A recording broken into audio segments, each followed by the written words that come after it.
কিশোরগঞ্জে মানসিক ভারসাম্যহীন বৃদ্ধ মহিলা মোসাম্মদ জামিনা খাতুন নামে এক মহিলাকে ১২ বছর পর ফিরে পেল কোটি উপজেলার ২ নং সহস্রাম ধুলোদিয়া ইউনিয়নের। ১২ বছরের নিখোঁজ হওয়ার পর সন্ধান পেল সহস্রাম ধুলোদিয়া ইউনিয়নের যুবদলের সভাপতি আহসান উদ্দিন দয়াল। ৩ নং ওয়ার্ড পূর্ব সহস্রাম মরহুম মোহাম্মদ হোসেন সর্দারের সহধর্মিণী জামিনা খাতুন মানসিক ভারসাম্যহীন অবস্থায় বিগত ১০ বছর যাবৎ জামালপুর জেলার মেলান্দহ থানা দুরমুঠ ইউনিয়নে ফুলতলা বাজারে ছিলেন। গত ২ মাস আগের একটি ইউটিউব চ্যানেল ভিডিও থেকে সন্ধান পাওয়া যায়। পরে সহস্রাম ধুলোদিয়া ইউনিয়নের যুবদলের সভাপতি আহসান উদ্দিন দয়ালের নেতৃত্বে মোসাম্মদ জামিনা খাতুনের ছেলে গিয়াসউদ্দিন ও তার নাতি হারিস মিয়াকে সাথে নিয়ে ঘটনাস্থল থেকে এলাকাবাসীর সাথে আলোচনা করে পরিবারের কাছে হস্তান্তর করেন। ভারসাম্যহীন মানুষকে পরিবারের কাছে ফিরিয়ে আনার জন্য কটিয়াদি মডেল থানার ওসি মোহাম্মদ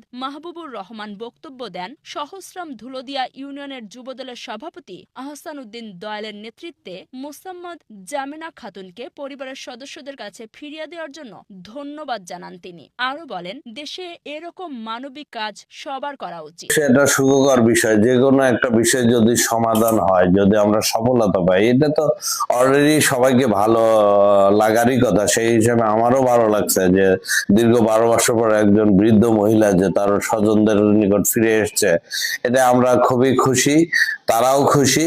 এবং এই ধরনের কাজ যাতে আমরা সমাজে প্রতিটা ব্যক্তি করতে পারি, তার জন্য মহান আল্লাহর কাছে দোয়া চাই। ইনশাল্লাহ আমরা কাজ করে যাচ্ছি।